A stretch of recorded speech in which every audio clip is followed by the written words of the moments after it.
Shall we begin?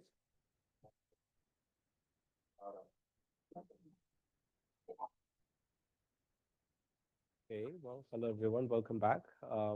And before we begin, like very quick, very quick set of announcements in terms of logistics. Like, so I know I said I would put up the whole schedule by next week, but I was late. But it is kind of up there now. So if you go to the schedule page, like you should be able to see a rough schedule of what we are going to see for this course. But as I said before, I have plans to change the materials this year. So we will dynamically change this list as we proceed, but it should be finalized at least for the next couple of weeks. So today I'll put up the reading materials for the next 2-3 weeks so that if you want to prepare in advance, you can go read the reading materials, okay? Just as an example, like for today's lecture, so you see mandatory readings, which are, so there is lecture notes, which I don't know if you have already seen, like, so you go to the course page, like you should be able to see my old lecture notes here. Like, so like you just go to this folder. It has the chapters, okay? And other than that, I think there are also some sections from a bunch of textbooks, like, so that could be references. And how many of you read Alan Turing's Computing Machinery and Intelligence? That's 2 out of 130. Okay, well, I think if you're serious about AI and machine learning, I highly encourage you to read this paper. Okay, it's an easy read. There's nothing technical there. It's in fact a philosophical paper. It's not a machine learning paper. Okay, so and the reading for this week is another interesting piece. Like, so the saga of elements data, like, which is arguably the very first data set that people in the machine learning community have created. And this blog is more about a story of how the data was created and the importance of like having trained test splits, etc. Okay, so it's kind of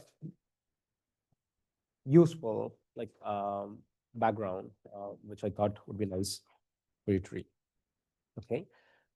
Other than this, the schedule for the assignments is also up. So this is, oh, okay. This is finalized, okay? So you'll have your first assignment released today after the class. And there are 4 assignments. You can see the release dates and the deadlines for these assignments. And we also have the Kaggle competition, which will start on 29th of October and ends on 5th of December. And you get a couple of days after that to finish your report. Is that clear? So this is for people who want to plan their semester in advance. Please note that the deadlines for the assignments are usually after the release of the second assignment, etc. So in theory, I expect you to finish your assignment sooner and start working on the next assignment. Yes. And there's going to be a bit of overlap between the third and fourth assignment. Okay. So something to keep in mind. The other thing I want to highlight now is, yeah, so the week of 1st October, okay? So the week of 1st October, the lab and lecture are swapped. I'm not going to be here on Wednesday. I'm traveling, so you'll do lab on Wednesday and the actual lecture on 2nd October. Okay, so that's another thing to keep in mind. Okay, so I think that's mostly about the schedule. Assignment 0 is due on 10th of September. I see that a couple of you have started using Gradescope. How many of you have tried accessing Gradescope on Piazza? Because I enrolled all of you, like based on your poly email ID. So we see from Piazza that at least 50 to 55 of you have not activated your account. you should go check your PolyMTL email ID, and you would have received email notification for both Piazza and Gradescope. So is there anyone who is struggling to access Piazza and Gradescope, or it is just that you haven't tried? Also, especially if you signed up for the course in the last couple of days, I might not try. So I will add the new registrations today. But everyone who was here last week, you should be able to access your Gradescope and Piazza now. And assignment 0 is due on 10th September. It is not graded, but it is mandatory to submit the assignment because it has the honor code for the course. If you don't submit A0, none of your assignments will be evaluated. Okay, so you're going to get 0 for all the assignments if you don't submit A0. So make sure that you can access Gradescope this week, and make sure that you can submit the honor code by 10th of September. Is that clear? Any questions?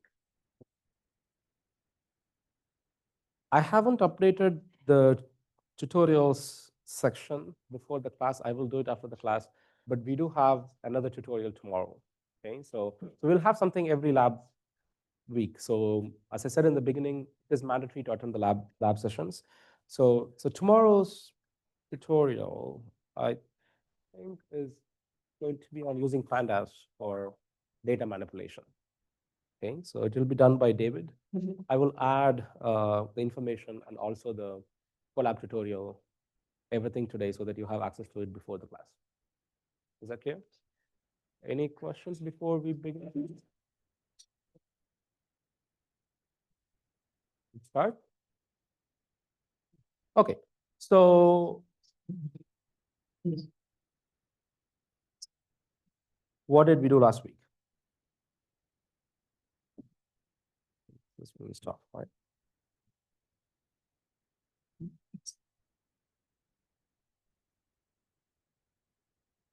Just as a quick 1-minute recap, like so we started with the basic prediction problem, right? Like so typically in a prediction problem, given X, you're interested in computing some target Y, right? Like so, but depending on whether this Y is real value or categorical, like so we call these problems as regression and classification. So when would you call a problem as regression? For real value, it is regression, and for categorical values, it's classification, right? And we also started looking at a very simple, like housing price prediction problem, right? Where there's a bit of, okay, right? Yeah, there's a bit of lag. Okay, so we started looking at this really simple prediction problem where, like, given the size of the house, I'm interested in computing the price of the house, right? So we talked about a simple nearest neighbor approach, right? Like, so where the idea is, given a new X, you try to find the neighbors, you compute the average price of the neighbors, and it's a reasonable guess that this is going to be the price of this house, right? Like, and we talked about various ways in which you could improve this, like, so for example, weighted averaging, or like using some other differences, etc. Okay, and we also discussed how there is no learning happening in nearest neighbors, right? Like so it is just storing all the data, and when a new X comes, like so you are doing all the computation by finding the nearest neighbors, taking the average, everything, right?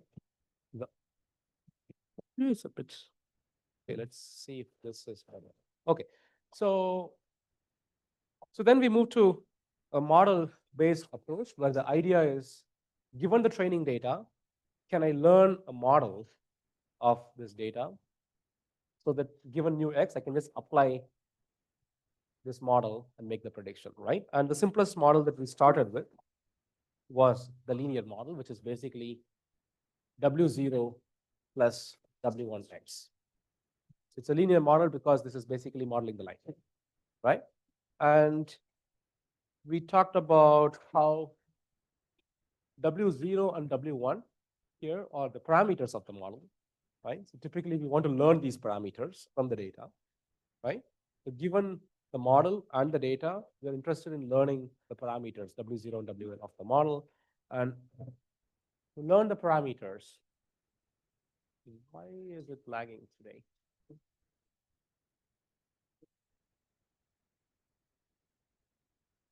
But to learn the parameters, like we need some objective function.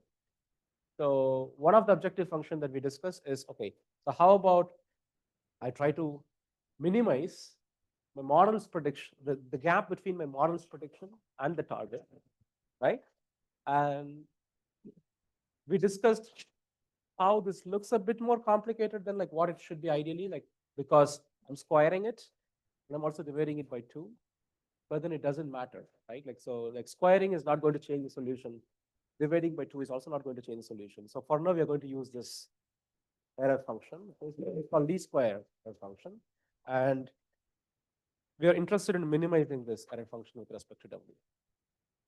And we discussed how to minimize error functions, which is basically using ideas from calculus, like you differentiate the function, set it to 0, you're going to get the W that you care for, right? And when you do that, you will get a line like this, right? I think this is where we stop. Any questions? Yeah? So we have to wait for a second for the. I don't know why this lag today. Okay, I think I figured out why. Okay, so where did we get the line from? Like, so you have the error function. You minimize the error function with respect to W, which means you do W and sum, right? You're going to get some W. When you differentiate this with respect to W and set it to 0, you're going to get the values from this solution. And that line is basically the equation based on that. Yeah. Okay. So we're going to continue our discussion on linear regression today.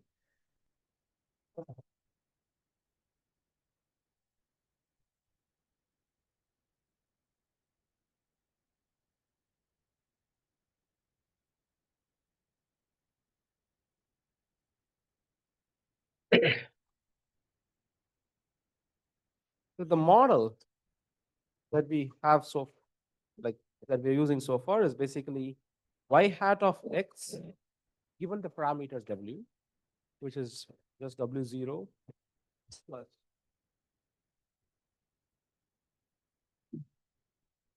W1,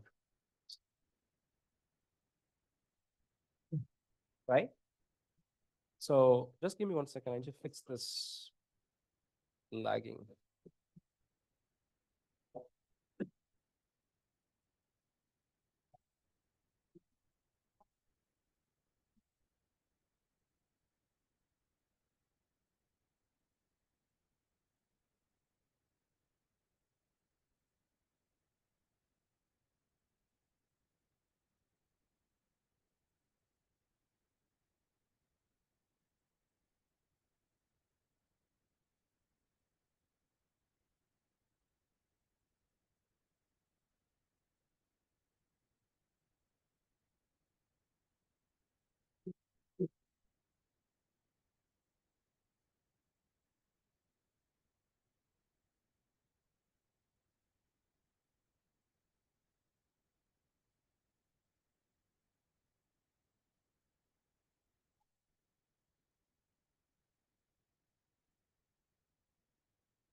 Okay. How we Okay, so this is our model, right? Like so we call this a linear model. Why? Because it is modeling a line, right? Now let's try to define linear models. like in a more precise way. So like the model is linear in terms of parameters. So that's when we are going to call a model linear model. Okay. So to give you another example for a linear model, like for example, let's say I have a model which is y hat of x given w is equal to w0 plus w1x plus w2x square plus w3x power 3. Okay. So this is still a linear model. Like even though you have terms like x square, x cube, this is still a linear model because it's linear in terms of the parameters. So in terms of w0, w1, w2, and w3, this is still a linear equation. Okay. However, this is not linear with respect to the input. With respect to the input, this is non-linear. Right? With respect to the input x, it is non-linear. With respect to the parameters, this is still linear. So now let's look at another example. So let's say I have a model which is w0 plus w1x plus w2 square x. Okay. So is this a linear model or a non-linear model? This is non-linear with respect to the parameter, right? Okay. So typically when I say a model is linear or non-linear, it's always with respect to the parameters. Okay. So we will not do this with respect to the input. So with respect to the parameters, this is a non-linear model. This one is still linear, while this one is okay. So why do I put this much emphasis on linear versus non-linear models? We're going to see that soon. Okay, so typically non-linear models are more powerful. Okay, so we're going to look at that sometime today. And linear models are simpler when compared to non-linear models. Okay? So however, they do come with a lot of nice characteristics, which makes it easier to work with linear models. Like, so at least for the first 2 to 3 weeks, like we're going to work mostly with linear models, like to get our fundamentals, and then we will move to non-linear models. Is that clear? Okay, so now let's go back to linear model, which is y hat is equal to w0 plus w1x.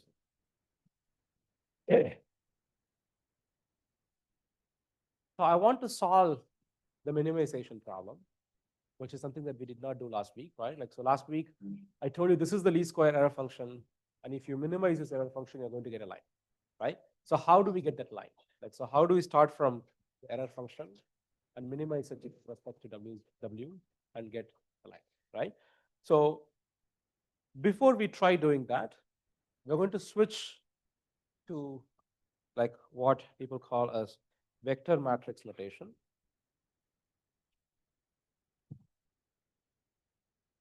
Okay, so that it's going to be easier for us to do differentiations. Okay, so this is easy actually. Like this is just w0 plus w1x. I can directly differentiate this if I want.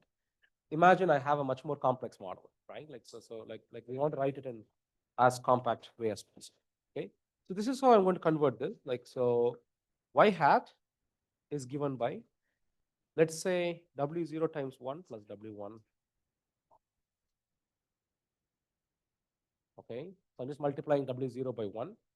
Okay, so now I can write this as a vector product. Okay, so if I say that w is my vector which has w0 and w1, and x is another vector which has 1 and x, okay, then I can write y hat as simply w transpose x. Is that clear? So this conversion is important. Okay, so if you have already done machine learning, then this is obvious for you. But majority of the class has not done machine learning, so please let them like take some time to appreciate this, right? Like so the first equation here,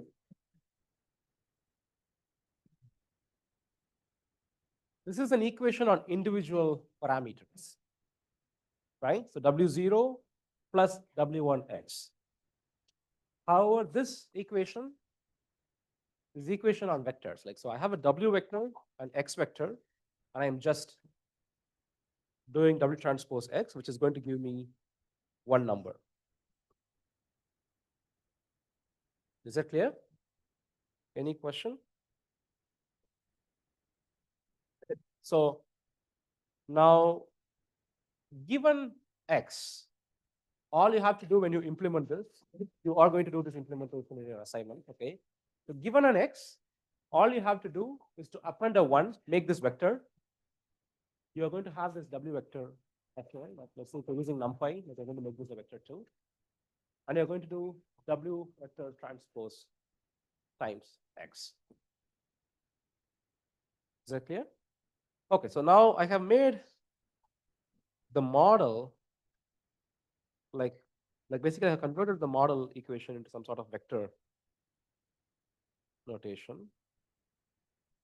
Okay, so now we are also going to take our data, the training data,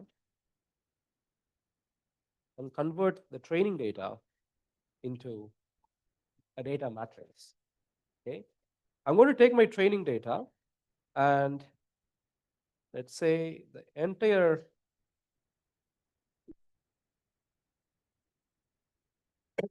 let's say I have n examples, so 1 to n examples. So each example has p features, let's say. Then the first row in this matrix is going to be the first example. So x1, 1, x2, 1, all the way to x. Okay, so this is my first example. The example has p features.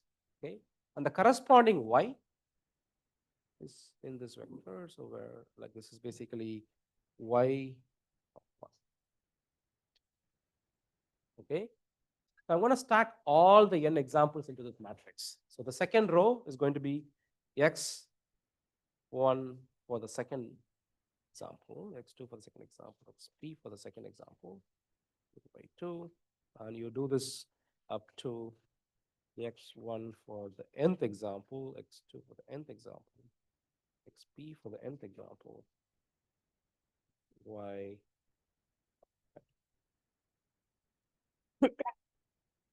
Okay, so I took the training data which had n examples and I created a matrix and a vector. So this matrix is called data matrix. Okay, so we're going to call this matrix as data matrix, and this is the target vector. Okay, now each row here is actually one example. Similarly, each column here is one feature.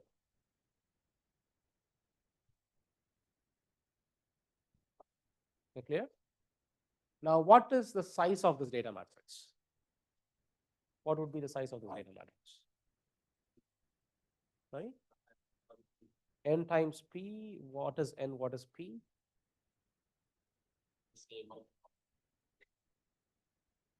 Okay, so usually the data matrix, so let me write it separately. So the data matrix, right, is going to be a N cross P matrix, where N is the number of examples and P is the number of features that I have for the problem. Okay, so what about the target vector? So what is the size of the target vector?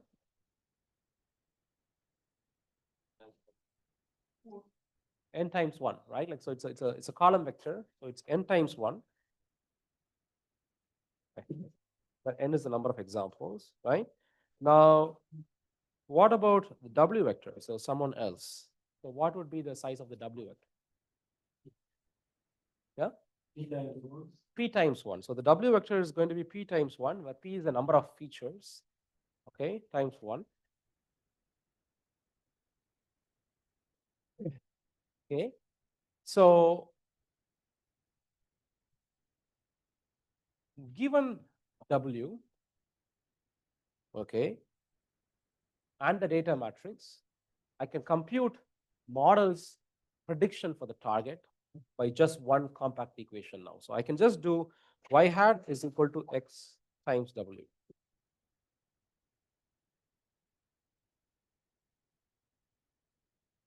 Okay, so I take the data matrix, I multiply that with the parameter vector, I'm going to get the target vector. This we can verify. So we know that X is n cross P, right? We also know that W is P cross 1. So when I multiply these two, I'm going to get the n cross 1 vector. Is that clear? Yeah.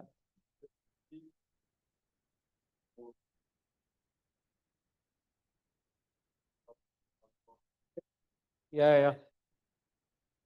No. Okay. So I'm just being a bit loose here. Like, so here I wrote it as W transpose X, right? And here I'm writing it as XW. Like, if you do it XW, you're going to get n cross 1 vector. If you do W transpose X, you probably get 1 cross n. It doesn't matter. So you just need to make sure that the dimensions match, right? There is actually only one right way to do this, I guess. If you do it in the wrong way, Python is going to throw error saying, oh, I cannot do this matrix multiplication. Okay, so there's only one right way to do it. So, but this is something that you will learn like while you're trying to implement something. Is that clear? Any questions so far? Okay, so we're just switching the notation so far. Okay, so we took our model and switched it to the vector notation, right? Similarly, we took our data and if we switched it into the matrix vector notation, right? Now we're going to take our error function.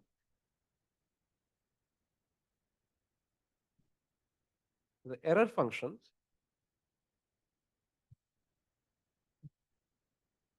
So the error function was 1 over 2 summation I is equal to 1 to capital N y of n minus y hat x the whole square, right?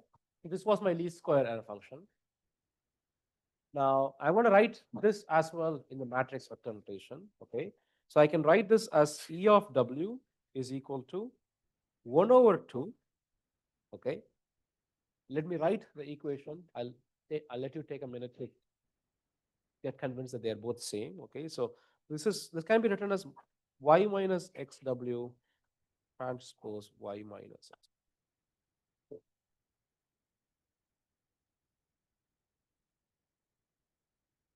Okay, so in the first equation, like we have a summation over all the n examples, and we are doing y minus y hat the whole square, right? Now, I'm doing the same thing here as well, but in a compact way. So this is much easier to implement. So when you implement that, like you need to do a for loop and square separately. So here you just do like a bunch of matrix vector multiplications and you have the same answer. Okay. Again, you can verify that they are indeed same. Like, so let's do the shape calculation, right? Like, so y, y is n cross 1, right? So y is n cross 1, x is n cross p, w is p cross 1. So this is going to be n cross 1. So when you subtract an n cross 1 vector minus n cross 1, you're going to get n cross 1, right? And you do the transpose, so it becomes 1 cross n, and this is n cross 1, right? So when you multiply a 1 cross n vector with n cross 1, you're going to get a scale.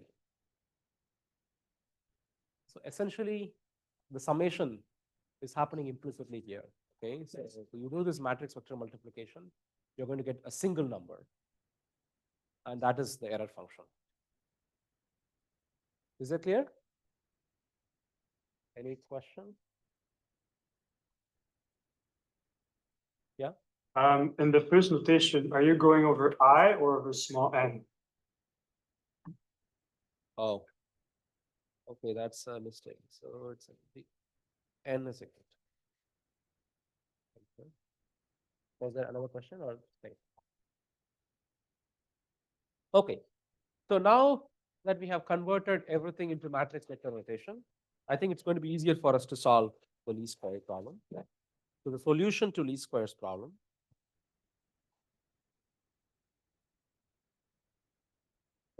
I'm going to start with my error function, which is basically 1 over 2 y minus xw transpose y minus xw.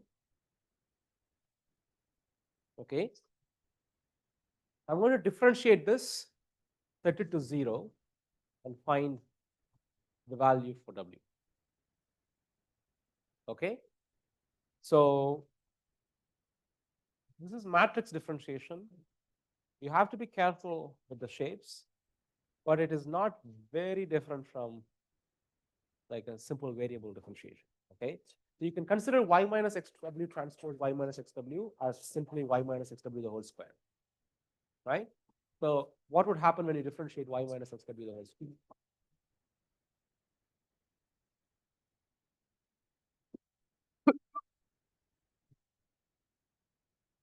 No, we are doing y minus xw the whole square. We are differentiating this with respect to w. So what is differentiation of x square? 2x, right? So this is going to be 1 over 2 times. Okay. When I differentiate this term, I'm going to get 2 times y minus xw. Now you differentiate inside. When you differentiate y minus xw with respect to w, right?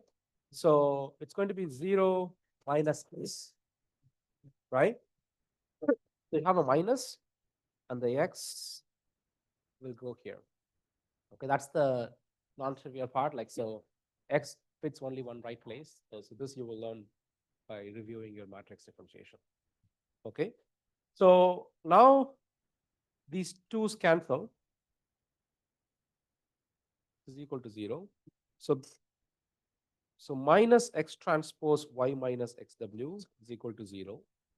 Well, the minus doesn't matter, right? Like, so you can just make this as x transpose y minus x transpose xw is equal to 0.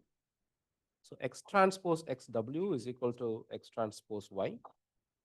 So we care for w. So w is given by x transpose x inverse x transpose. Okay. So this is the solution when you minimize this error function. So when you minimize this error function,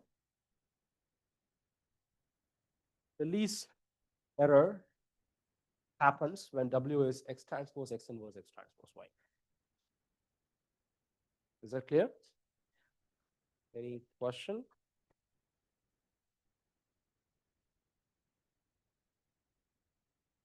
Yeah.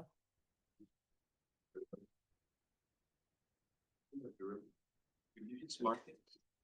I didn't hear it when you did it, and it took a couple of seconds to understand that. Okay, okay. So what I'm doing here, well, I can write it here. So basically, differentiate E of W with respect to W and set it to 0. Okay, so that is what we're doing here. Yeah. What's the what's the Where? live Oh, so differentiate E of W with respect to W. With respect to W. Okay. Okay. So let's just call this W star. So once you find W star, then given a new test data point, let's say somebody gives you a test data point X, then the prediction is given by W star transpose X.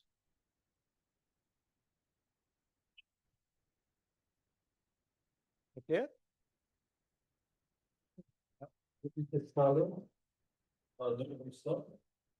No, so W star is a vector, right? Like it's a parameter vector. So W star is a vector. So you're doing vector transpose vector. So you're going to get a scalar.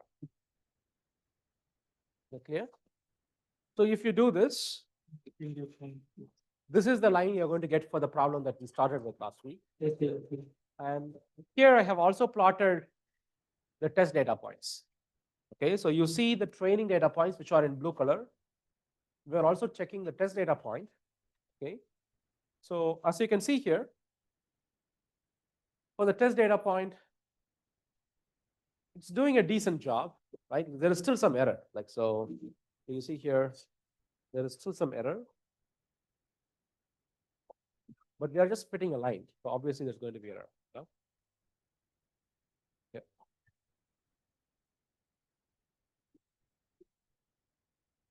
X is a single observation. Given a data point X, this is what you're doing. Okay. Now, in this example, because it is one-dimensional, I can just plot it and we can see whether this is good or bad, right? But if you have 100 features, you cannot plot the figure to know whether this is good or bad, right? Now we need some metrics. Okay. So what kind of metric we can use to evaluate our regression problem, right? Like, so we already have an error function. The error function is least square error function, which is basically E of W is equal to 1 over 2 summation I is equal to 1 to capital N yi minus W transpose xi the whole square, right? By the way, so now do you understand benefit of putting the 1 over 2? So the only reason why I added 1 over 2 in the error function is so that when I differentiate, the 2 gets cancelled. Okay, so there is no other reason for putting this 1 over 2. So it is not changing the solution in any way. So it's just canceling out things. Okay. Okay. So this is something that we already defined, right? Like, so can I just use this least square error to measure the test error? Can I use the same least square error to measure the test error?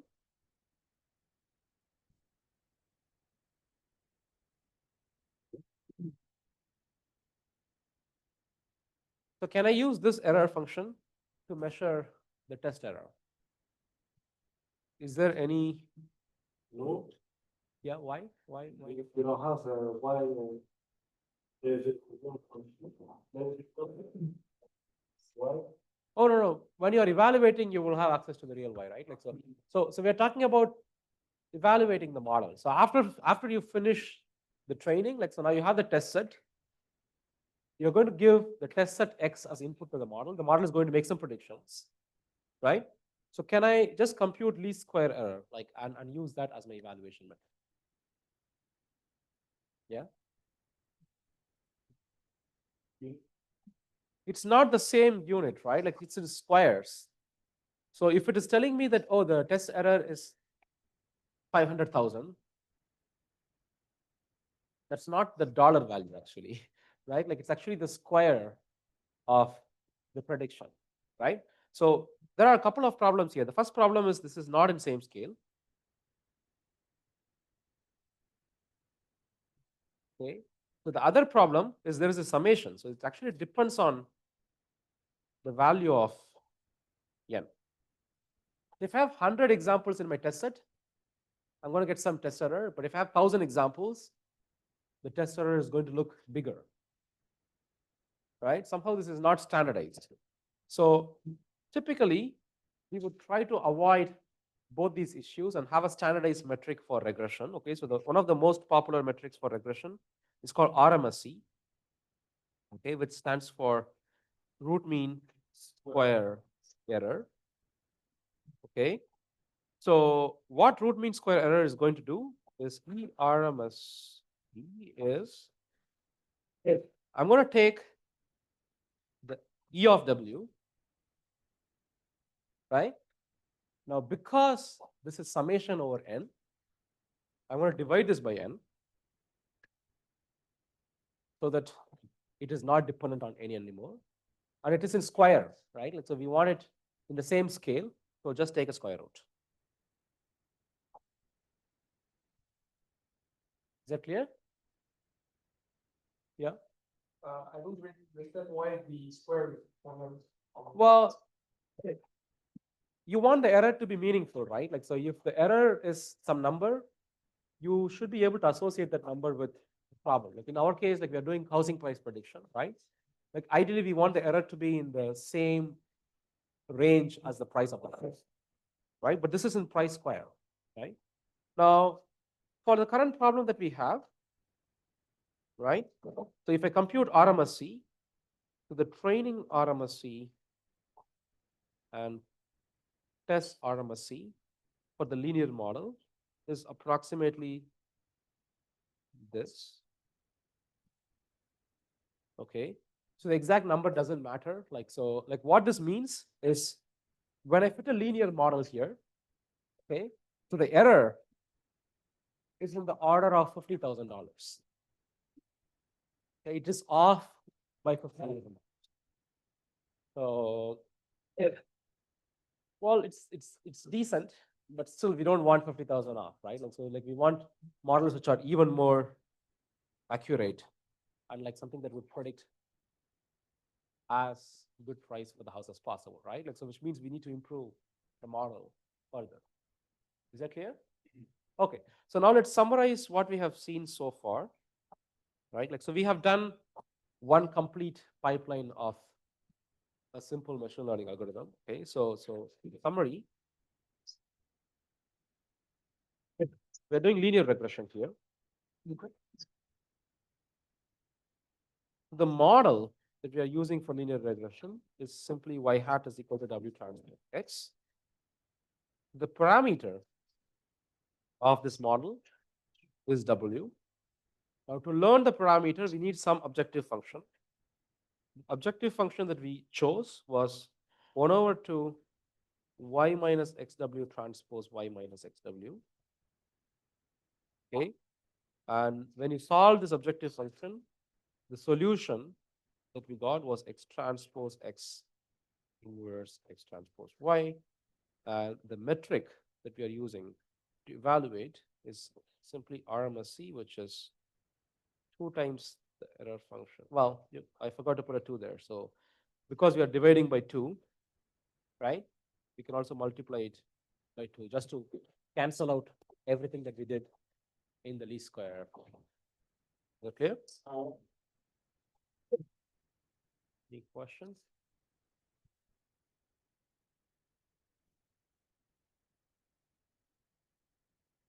So, yeah.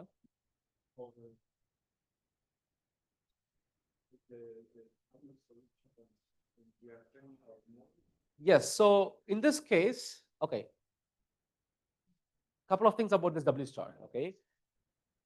With the linear regression model, because the model was so simple, right, I was able to differentiate the model, set it to 0, and directly compute this W star, right?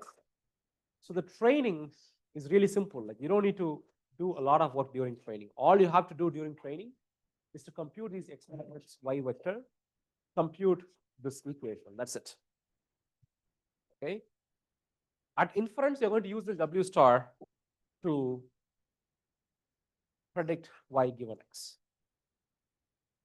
Is that clear? But moving forward, we are going to see more complex models where you cannot differentiate, set it to 0, and get W star placement. So then we need to resort to other ways of finding this. We will resort to iterative methods to find the solution W star. Okay. On another note about this W star equation, well, we're going to do a lot of differentiations in this class. Okay. I don't expect you to remember the solution for everything that we're doing, but I think this is, if you have to remember only one solution, it's the solution for least squares. Okay, so this is very common, very popular. You're going to see this again and again in many places.